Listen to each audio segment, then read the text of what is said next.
tentang narkoba, psikotropika, dan zat adiktif lainnya atau yang sering disebut dengan nafsa.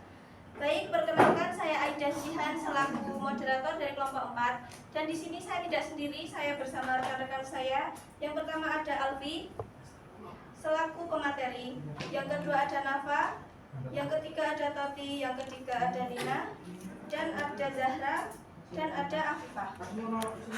Baik, untuk mengetahui apa sih itu nafsa akan dijelaskan lebih lanjut kepada rekan saya pemateri. Waktu dan tempat saya persilahkan.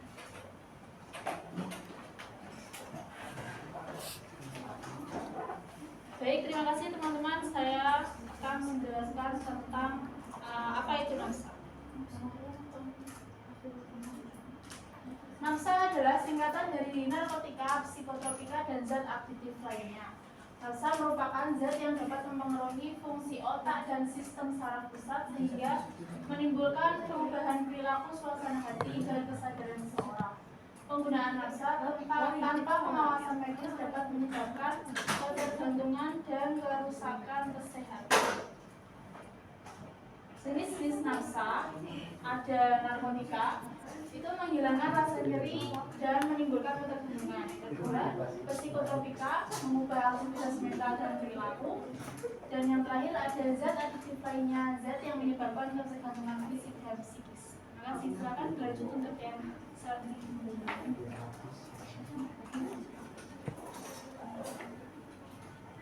Dan ada pun contoh narkotika yang pertama opium atau candu dan morfina berasal dari getah tanaman papaver somniferum atau tanaman opium, digunakan dalam dunia medis sebagai obat penghilang rasa sakit, tetapi penyalahgunaannya menyebabkan ketergantungan berat.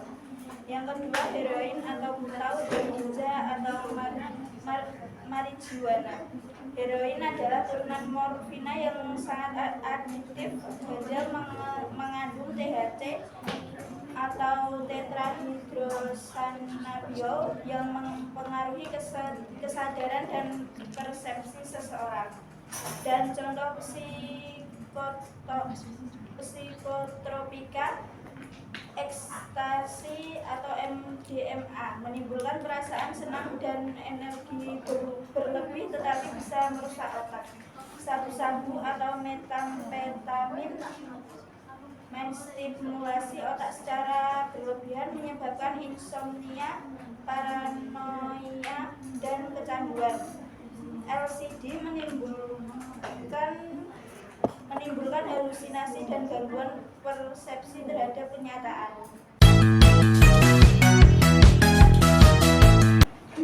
Baik, selanjutnya contoh zat aktif lainnya.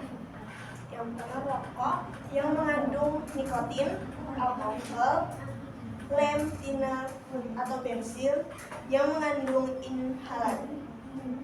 Dampak penyalahgunaan nafsa yang pertama fisik, kerusakan organ tubuh seperti otak, hati, jantung, gangguan pencernaan dan tidur. Yang kedua, psikologis seperti halusinasi, depresi, dan gangguan kepribadian. Yang ketiga, seperti putus sekolah, konflik keluarga, dan tindakan kriminal. Selanjutnya. Baik, di sini saya akan menjelaskan beberapa faktor penyebab penyalahgunaan. Yang pertama ada rasa mental yang tinggi. Yang kedua ada tekanan sosial atau masalah keluarga. Yang ketiga kurangnya pengawasan orang tua dan pengaruh teman sebaya. Berikut juga ada beberapa pencegahan penyalahgunaan nafsa. Yang pertama pendidikan dan penyuluhan sejak dini. Yang kedua pengawasan keluarga dan sekolah. Yang ketiga aktivitas positif seperti olahraga dan seni. Yang keempat penegak hukum bagi pelaku penyalahgunaan.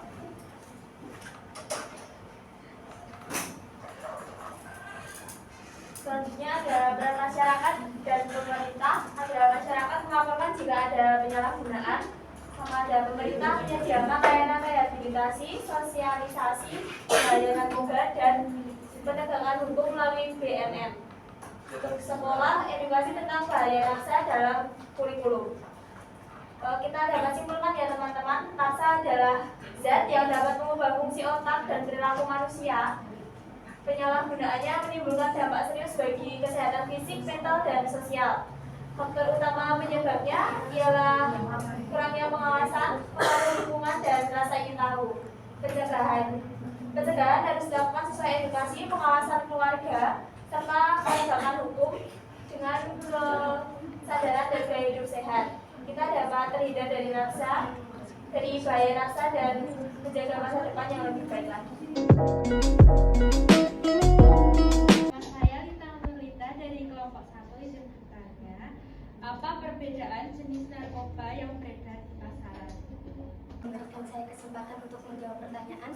Yang nomor 1, pertanyaan dari Kak Lintang dari kelompok 1. Apa perbedaan jenis narkoba yang beredar di pasaran? Izin menjawab.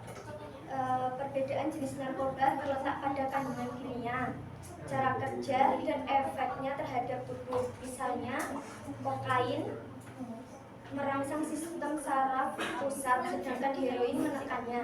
Apakah jawaban sudah puas, Kak Lintang? Iya, sudah. Terima kasih.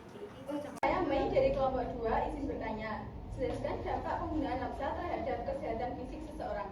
Saya akan menjawab pertanyaan yang kedua. Jelaskan dampak penggunaan nafsa terhadap kesehatan fisik seseorang. Penggunaan nafsa dapat menimbulkan berbagai gangguan kesehatan fisik yang serius. Zat ini bekerja dengan menekan atau merangsang sistem saraf pusat sehingga menyebabkan tubuh tidak berfungsi normal. Dampak antara lain yaitu kerusakan organ tubuh seperti hati, ginjal, dan jantung karena kerja organ menjadi berat untuk menetralisir racun. Yang kedua, gangguan sistem pernapasan terutama bagi pengguna yang menghisap zat seperti ganja atau sabu. Yang ketiga, menurunnya daya tahan tubuh sehingga mudah terserang penyakit. Perkenalkan, saya Sabrina dari kelompok 3. Saya mau bertanya, apakah orang yang sudah terlanjur menggunakan nafsa dan ingin berhenti memerlukan pengobatan khusus? Terima kasih. Izin menjawab untuk pertanyaan yang nomor 3, yaitu apakah orang yang sudah terlanjur menggunakan nafsa dan ingin berhenti memerlukan pengobatan khusus? Jawabannya ya, pengguna nafsa yang ingin berhenti sangat diperlukan pengobatan khusus seperti detoksifikasi, terapi medis, dan dukungan keluarga untuk mengatasi ketergantungan dan gejala putus zat. Terima kasih.